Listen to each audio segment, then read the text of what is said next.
welcome to the Old Time Radio Westerns. I'm your host, Andrew Rhynes, and let's get into this episode. This episode is going to be Tales of the Texas Rangers. Original air date is August 3rd, 1952, and the title is Double Edge. Hope you enjoy, and again, thanks for listening.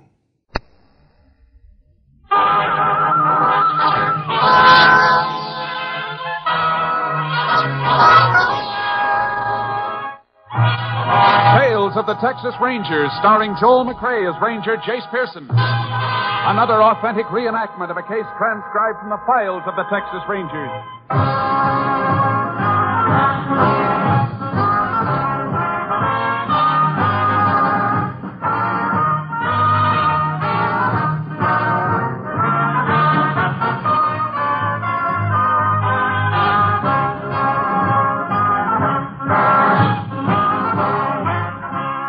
Names, dates, and places in the following story are fictitious for obvious reasons. The events themselves are a matter of record.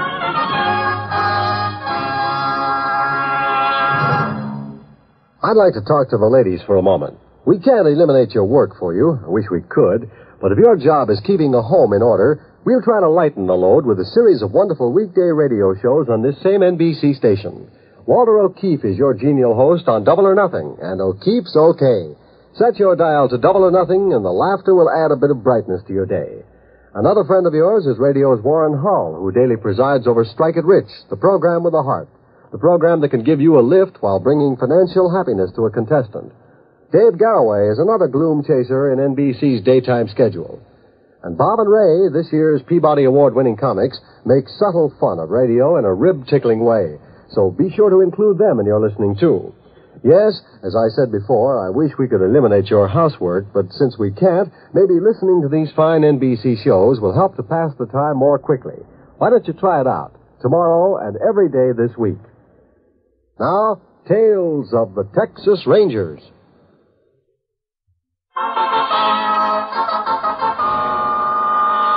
And now, from the files of the Texas Rangers, the case called Double Edge.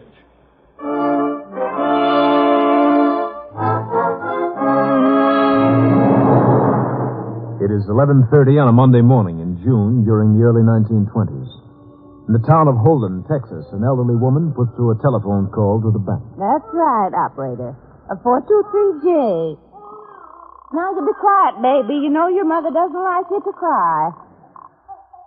Mr. Vance? Yeah? This is Agatha Winford. How are you today? Oh, just fine, thanks, Miss Winford. Say, would you hold on a second, please? Just a minute. Here's your bank book, Miss Winford. Fine. Now, what can I do for you, Miss Winford? Oh, I'm over here at Miss Johnson's minding her baby while she's marking, and I thought she wouldn't mind if I used her phone to call you. Yes, ma'am. Well, I just got a notice from you this morning, and I want to tell you the bank's made an awful mistake in my account. What is the mistake, Miss Winford? Well, I know I've got $43 left in my checking account, but that notice you sent said I've only got 23. Now, that's just not so. Now, we're very careful here, ma'am. Maybe you made some kind of mistake in your dishes. No, I didn't. Would you please excuse me, Miss Winford? Can you hold on while I take care of a customer here? Well, all right. Thank you. Yes, sir. What can I do? I'll be with you in a minute, baby. Baby, I saw... Oh, well. Now, baby, don't you cry. That's a good baby. Now, you just be nice while I finish talking to Mr. Vance here. Mr. Vance? Now, look, mister. Give me all the money you got. Still busy. Put it in this paper bag. All right, now, wait a minute. Here. Give me the rest. In the back of the drawer. I don't have any more. You want your brains blown out? Give me that money. Oh! All right. Carry on, mister. Mr. Vance? Keep 'em quiet back Mr. there. Vance. Nobody talking. Oh. That's all I got, mister. Who you kidding? Go in that other drawer and clean it out. Yes, sir. What am I going to do? What's this phone doing off the hook? I don't know. Oh. Hang it up. Yes, sir. Oh, this is awful. Operator. Oh, why don't you answer? Operator.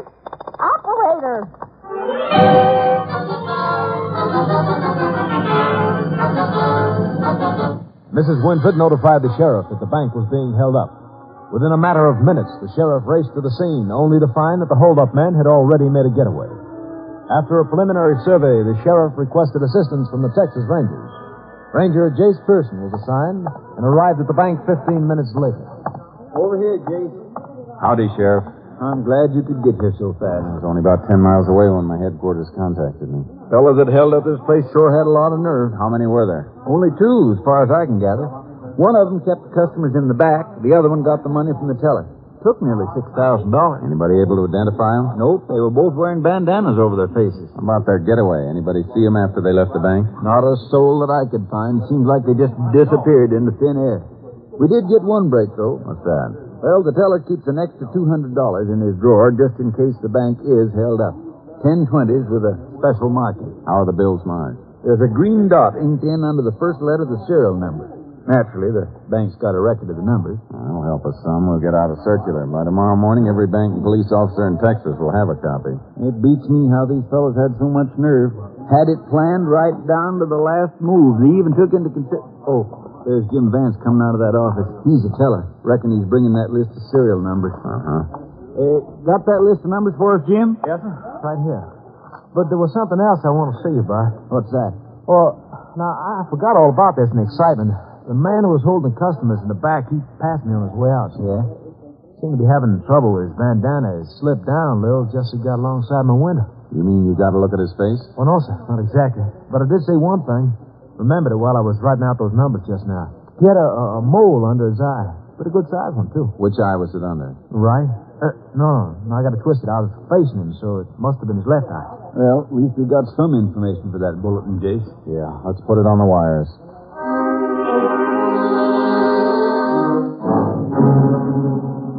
We broadcast the list of serial numbers and a vague description of the bank robbers. The first day brought no results. On the morning of the second day, I received a call from Sam Crane, constable in the town of Compton, 30 miles from the scene of the robbery.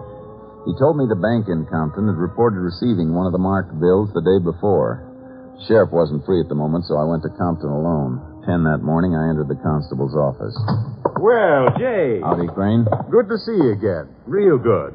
It's been a long time since we worked together. Over a year. What about that marked bill? Bank tell you who brought it in? It took the bank a little while to find out. Had to go through all their deposit slips from yesterday. Finally told me it was the owner of a hardware store here, a man by the name of Allen. Are you sure about that? Yeah, and we might be lucky. It was the only 20 in his deposit for yesterday. Haven't you checked him yet? Well, no, I thought it might be better if you did it. See, Allen and I don't get along very well. Don't think he'd be too cooperative with me. This thing's too important to take a chance. Uh-huh. Tell me where his place is. I'll go see him. It's just down the street. I'll go along with you, Jayce, but if you don't mind, I'll let you do the talking. Sure. You figure this Allen could have been involved in the robbery himself? Him? No, Jayce. Old man Allen's over 60. How come you two don't get along? Well, about a year ago, I bought some tools from him. No good, any of them. The old buzzard never would let me have my money back. I sure hope he can give us something to go on. Well, if Allen does remember who handed him this bill, my guess is it'll turn out to be somebody who just passed through Compton. Maybe so. Constable? Oh, howdy, Miss Palmer. Constable, have you had any luck? Well, to tell the truth, I've been pretty busy since you came in this morning. Anyhow, I was sure your husband would be back by now. Oh, he's not. I told you he went out yesterday afternoon right after he got that phone call. Jeff never stayed away like this without saying where he was going. Now, Mrs. Palmer, he'll turn up. But he didn't even take the car. Whenever he goes away, he always takes it. Maybe he's over at his brother's place. Bet you haven't even called there, have you? Well, no, I haven't. Well, why don't you go home then? He's probably been trying to reach you. But it's 20 miles over to his brother's house. He couldn't get there without the car. Well, maybe he got a ride. Now, you run along home before he gets worried, wondering why he can't reach you. Well, all right, Constable. Keeping you busy, huh? Yeah. That husband of hers is always taking off. You sure he's not missing? Nah. Jeff Palmer takes a notion to go somewhere, he goes. He's only been away one night. Uh-huh. I swear it never rains but it pours. For 3 weeks, nothing's happened here. Now I got more work than I can handle. Well, here's the hardware store. Hope old man Allen's memory's better than I think it is. Oh, it's you, Constable. Thought I told you didn't want to do business with you no more. Don't worry, Allen. I wouldn't think of buying anything from this store. Ranger Pearson here wants to ask you a few questions. Well, all right. What's on your mind, Ranger? You have that bill, Crane. For sure, Jayce. Mr. Allen, you deposited this bill in the bank yesterday. What's the matter? Counterfeit? It's part of the money that was stolen from a bank in Holden. Oh, you mean in that big robbery over there on Monday? That's right. That's so. I read about it in the paper. This was the only 20 you deposited yesterday. Do you remember who brought it in here? Let me see. No, Ranger, don't reckon I do. I was afraid he wouldn't, Jayce. Just what do you mean by that, Constable? Now, wait a minute, both of you. I'm sorry, Ranger. Just give me a second or two. Maybe I can remember the fellow that brought it in. Take your time. See now. No, it's no use. I just can't bring him to mind. Do you have any idea if it was yesterday morning or in the afternoon you got the bill? Couldn't say. What time do you take the money to the bank? About 2:30, same time I always do. I see. And how much cash do you usually have on hand when you open the store in the morning? Maybe $25, $30. Just enough to make change. If somebody handed you a $20 bill any time before noon, it would pretty much clean out your cash drawer, wouldn't it? Yeah, I reckon it would. Well, then isn't it a pretty good chance you received the bill sometime between noon and the time you went to the bank? Well, I never thought of it that way. But I still don't... Oh, wait a minute.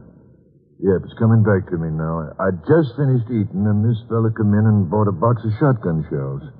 He was the one that gave me the 20. You sure about that? Yes, I'm sure. Did you know the man, Mr. Allen? Well, I've seen him around town. I don't know his name. Could be lives in one of them farms outside Compton. Could you give us a description of him? Well, I ain't much of a hand at telling people what other people look like. Well, do you remember if he had a mole under his left eye? Mole? To tell you the truth, Ranger, I'm just not sure. Maybe he did, but I can't swear one way or the other.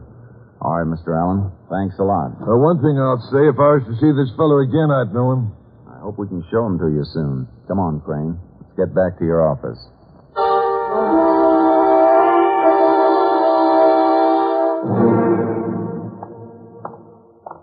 I still think the old man made a mistake, Jayce. That bank job wasn't pulled by any local boys. Maybe not. There's no doubt one of the men we're after was around here. We've got to see if he's still around. Oh, Miss Palmer, what are you doing here? I'm sorry to make a pest of myself, Constable. That's all right. I called Jeff's brother, and he isn't over there. I don't know where he is. No, he'll turn up. Something's happened to him. I know it. Ranger, maybe you can help me. Isn't there anything I can do to find my husband? Well, you could have the constable file a missing persons report. That way all the police in the state would be on the lookout for him. When you do that, Constable? Oh, sure, Miss Palmer, but I think before you do that, you ought to give Jeff a little longer to show up. I can't wait any longer. I couldn't sleep all last night. I know something's happened to him. All right, I'll file a report. It's so long since I filled one out, I'm not even sure I've got the form. I got some in the car if you need them. Oh, here's one. Now, Mrs. Palmer, you're all upset. Why don't you go on home? I'll fill this out myself. Don't forget, Crane. Mrs. Palmer has to sign the form. Oh, yeah. Probably be better if she fills in the description anyhow. What kind of a description do you need, Ranger? The usual description, height, weight, color of hair, and eyes. Anything we can use to identify him. Well, Jeff looks just about like anybody else. Now, no two people are alike, Mrs. Palmer. There must be something that's different about him. Can't think of anything, except maybe a mole. What's that? He's got a mole under his left eye.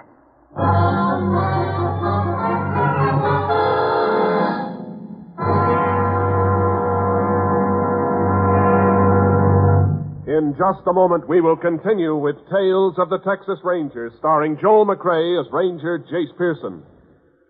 As a civilian at home, what is your obligation to a soldier in a foxhole in Korea? Maybe you haven't considered that question. If you haven't, it's understandable. A foxhole in Korea is pretty remote, after all, from your everyday life. And it wouldn't help if you were constantly worrying. But if you have stopped to consider it, the least we can do here at home in the States is to help keep America financially strong. That's the best way to back up the men in the Army, Navy, and Air Force. One of the best ways to help keep America financially strong is to buy United States defense bonds regularly. If you think you can't afford it, look into the payroll savings plan where you work. You'll probably change your mind. You can have any amount you specify saved from each paycheck. When there's enough for a defense bond, it is purchased and turned over to you. And remember, today defense bonds offer you more interest, a quicker return on your money. They're now even better. Invest more in defense bonds. Now, Tales of the Texas Rangers.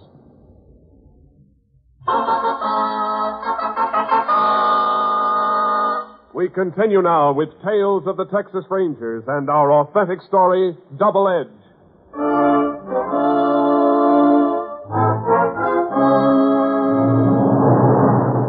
I was fairly sure now that Jeff Palmer was one of the two men we were after. Continued questioning of his wife convinced me she knew nothing of the bank robbery. We put out an APB on Palmer. 3 days later, I had a call from the sheriff. A man whose description matched Palmer's had been found dead in a creek near Compton. The quickest way for me to get there was on horseback through 2 miles of brush. When I reached the creek, I forded it and headed upstream to the spot where the sheriff and his men were waiting. Howdy, Sheriff. It's a good thing you had your horse, Jake. Saved you 20 miles of driving. Yeah, who, Sharky? Oh, boy. Who found the body? Those fellows over there. They were out fishing. Spotted a man's arm sticking out of the water. Body'd been wired to an old log, but it looks like one of the wires worked loose. Uh-huh. Let's take a look at it. They're right over here, Jayce. Pretty sure it's Palmer? Well, description checks with the one his wife signed, so I reckon it's him. Here we are. Yeah. Shot 4 times. The fellow who did it must have been standing right next to him. Somebody really wanted to make sure he was dead. I wonder why Palmer was killed. Well, there's only 2 reasons I can think of. Either to shut him up or keep him from getting his share of the money. Maybe both. Sounds reasonable. If we find the second man in that bank robbery, we'll probably have the one who killed Palmer. There don't seem to be much to go on. One thing we can be pretty sure of, he was killed right here. How do you figure that?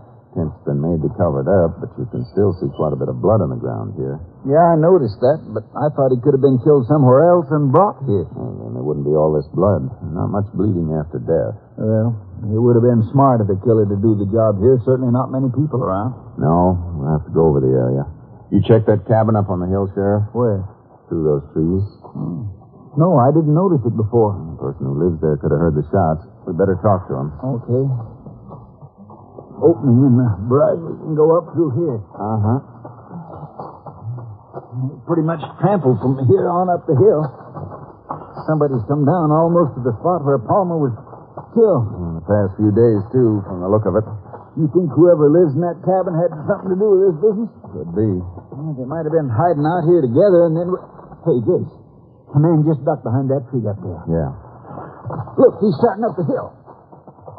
Hold it right where you are. Hold it, I said. Mr. Ranger, I ain't done nothing. Nobody's saying you have. What's your name? Dan Bolton, sir. You live in that cabin up there? Yes, sir. Stay around there pretty much, do you? Most of the time. Except about once a week I take my mule and go into town. You heard any shooting around here in the last couple of days? Yes, sir, I have. When was this? Reckon it's about 4 days ago. I was smoking some meat back at the cabin, and I hear some shooting. Did you come down the hill to see what it was? Mr. Ranger, please don't ask me no more questions. Dan, it's very important we find out what happened. You could help us. Well, all right, sir. As soon as I hear the shots, I come about halfway down the hill. Could you see anybody? I seen a man bending over another man on the ground. I ducked down quick here in here's brush.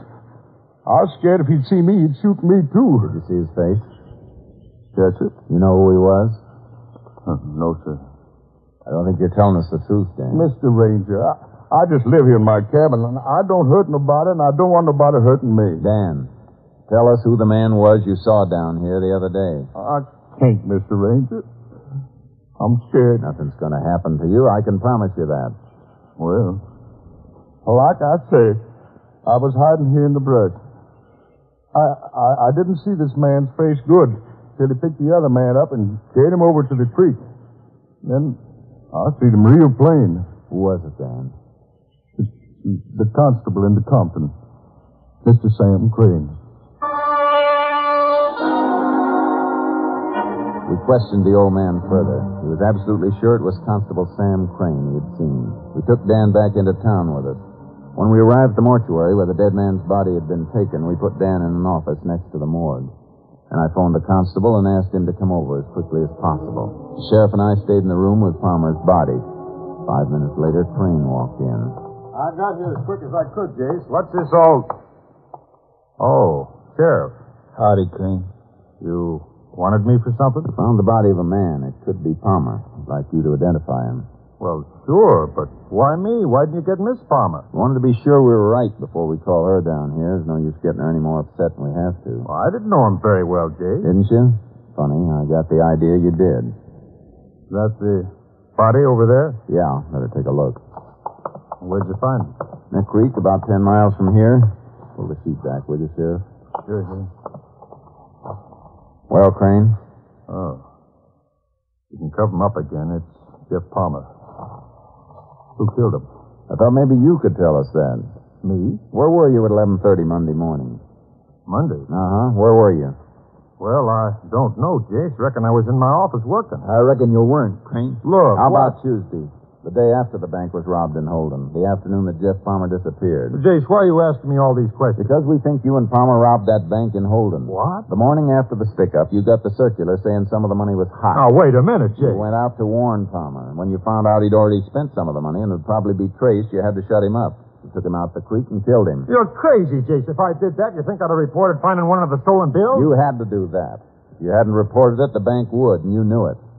That's a pretty serious accusation you're making, Jayce. I wouldn't be making it unless I was pretty sure of what I was saying. How can you be so sure? Come into the next room with us, Crane. What for? You'll find out. Better take his gun, Sheriff. Look, you. Hold still. That's better. Now, come on. Fine friend you turned out to be. Think I like doing this? Dan? Yes? Who's this? Dan, take a look at this man. Yes, You know him? yes, sir. You sure you know him? Yes, sir. He's Mr. Sam Craig. Where'd you see him last? Mr. Ranger. Just tell us where you saw him, Dan. Out the creek at my place. You lie. Hold it, Crane. Dan, when you saw him out at the creek, what was he doing? He takes some man off the ground and put him in the creek. That's a lie. Jayce, I've known you for 10 years. You're going to take his word against mine? Yes, I am. Without giving me a chance? You had your chance when Palmer's wife came in and reported him missing. You tried to brush her off. You're a liar. I didn't know why you were so lax then, but I do now. You were afraid we'd find your partner's body. Why, you wait. I'll kill you, you liar. I don't think you will. Try that again, Crane. You can't railroad me like this. I'm still a police officer. That's something I've been ashamed of for the past 3 hours. Come on.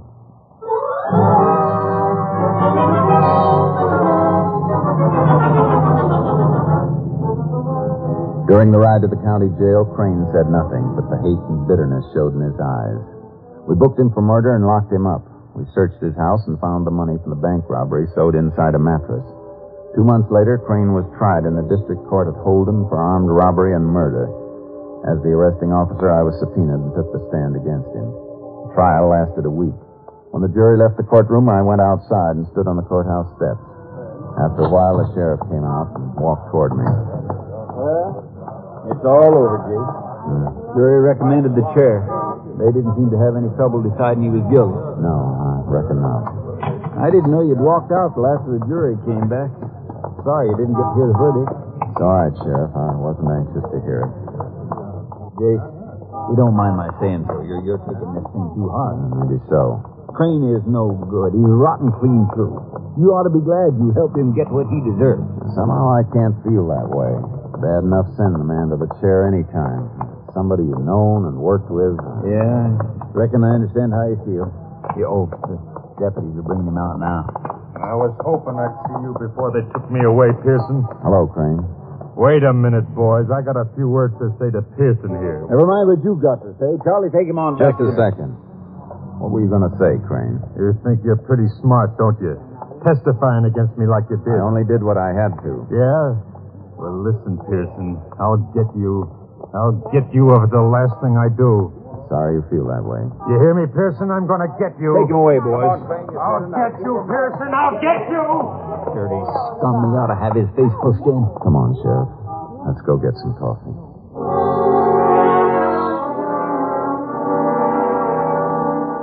I went back to headquarters. A week later, on the day Crane was to be taken from the county jail to the penitentiary, I received a message saying the sheriff wanted to see me. I drove to Holden and went to the sheriff's office. Sorry to bring you all the way back here, Jayce. I hope you're not going to be sore at me. What's up? Well, it's about Crane. I was supposed to leave for Huntsville with him 2 hours ago. No trouble, is there? Oh, no, not a bit. Matter of fact, ever since he was sentenced, Crane's been a changed man. How do you mean? Well, his whole attitude's different, Jayce. He even asked the judge to move up his electrocution date. Said he wanted to get it over with as quick as possible. And he asked to see you, Jayce. What for? You've got no idea how sorry he is for the way he acted last week. When he begged to see you, why, Well, it was one favor I just couldn't refuse him. I'm glad you didn't. Where is he? I got him locked up back here. We're all set to leave. You want to wait till I bring him out? I'll go with you. I just can't get over the way he's changed. I reckon it's knowing he's going to die that did it. Well, whatever it is, I'm happy to hear he has changed. You know how bad I felt about this whole thing. Yeah, and last week I thought you were wrong. Now I'm ready to eat my words. Here we are. Crane? Okay, Sheriff. I got a hold of Jayce for you. Oh, thanks, Sheriff. Hello, Crane. Jayce, I don't know how to say this. Don't worry about it. I understand. No, I've got to say it. I figured out a dozen ways of telling you, and none of them seems right. I reckon the best way is just to say I'm sorry. That's all right, Crane. I've been thinking about it the way I blew off at you. I was wrong. You just did what you had to do. Jayce, will you shake hands with me?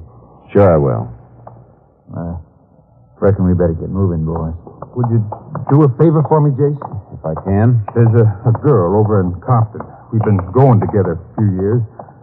Might have been married someday. You want me to go see her? Would you, Jayce? Drop in on her every now and then and see if she's getting along all right. I'll be glad to. I'd like to show you a picture of her. Sheriff, is that my satchel over there? Yeah, all packed and ready to go. There's a picture of my girl in it. Could I have it? Sure, Crane. It's right on top. I feel real sorry for her, Jayce. All the publicity. This it in the leather frame? Yeah. I never deserved a girl like her in the first place. Here you are. Thanks. What do you think of her, Jayce? Pretty girl. I bet she is. Here, let me get it into a better light. Now you can see what I wanted you to see. Jason's got a razor blade. I told you I got here a little late. My arm. Drop that blade. Drop it. Now put the cuffs on him, Sheriff. Yeah. You dirty louse. Should have known better than to trust him. Where'd you get that razor blade anyhow? He had it hidden in the picture frame. Say, your hand's bleeding, Jayce. Did he get you bad? Just nicked me a little. Should have been your throat. I told you to shut up. Come on, Crane. It's the last favor you'll get from me. Get your lousy paws off me. Come on. Sheriff, I hope you got room in your car for one more. This boy needs lots of company.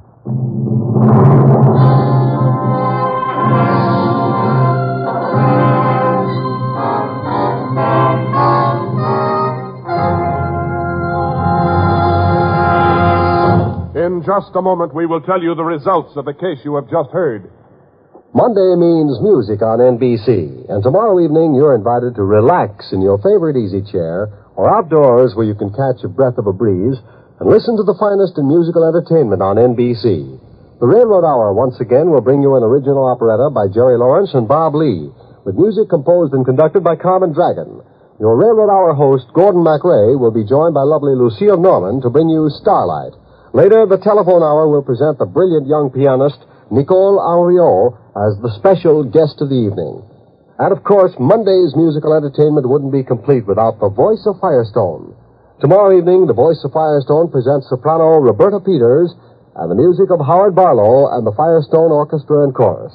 Yes, Monday night is truly a night to relax and beat the heat by finding the coolest spot available and listening to NBC's great musical programs. Be sure to hear them all tomorrow.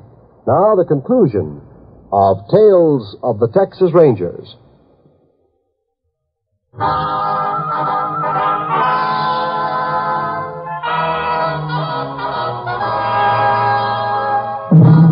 And now, here are the results of the case you have just heard. Sam Crane was taken to Huntsville Penitentiary and confined in the special cell block set aside for condemned prisoners. 93 days later, still defiant, he died in the electric chair.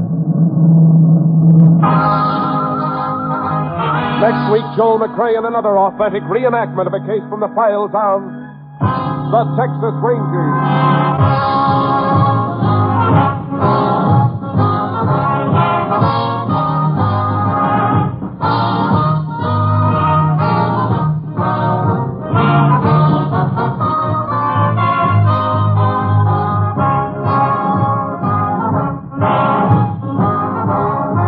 Joel McCrea is currently seen in San Francisco Story, a Warner Brothers release.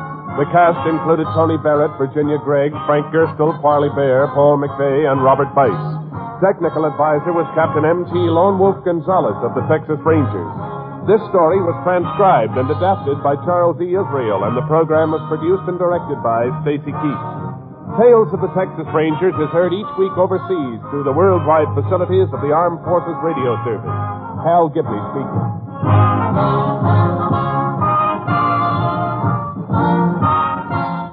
Tonight, hear the Hollywood Bowl concert on NBC.